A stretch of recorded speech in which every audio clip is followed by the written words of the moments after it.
کرم صورتحال پر دونوں فریقین میں معاملات طے پا گئے ہیں۔ کوہاٹ گرینڈ جرگے میں فریقین نے 14 نکاتی امن معاہدے پر دستخط کر دیے۔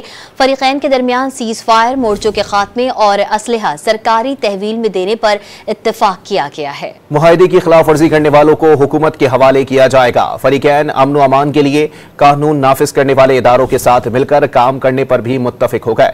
آمن جرگے کے ارکان نے تصدیق کی کہ راستے کھولنے اور قیام امن کے لیے منصوبہ بندی شروع کر دی گئی ہے۔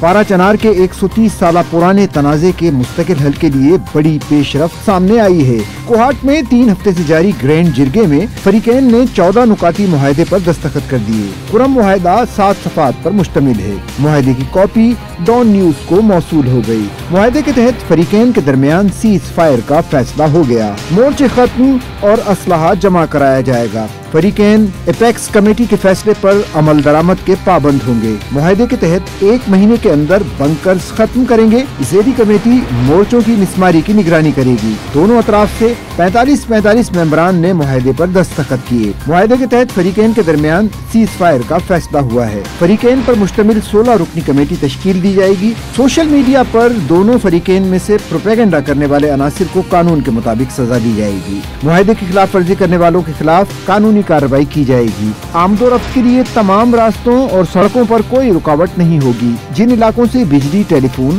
یا کیبل گزر چکے ہیں یا مزید گزارے جائیں گے ان پر پابندی نہیں ہوگی۔ نئے روڈز کی ضرورت پڑی اور کوئی رکاوٹ پیش آئی تو فریقین مکمل تعاون کریں گے۔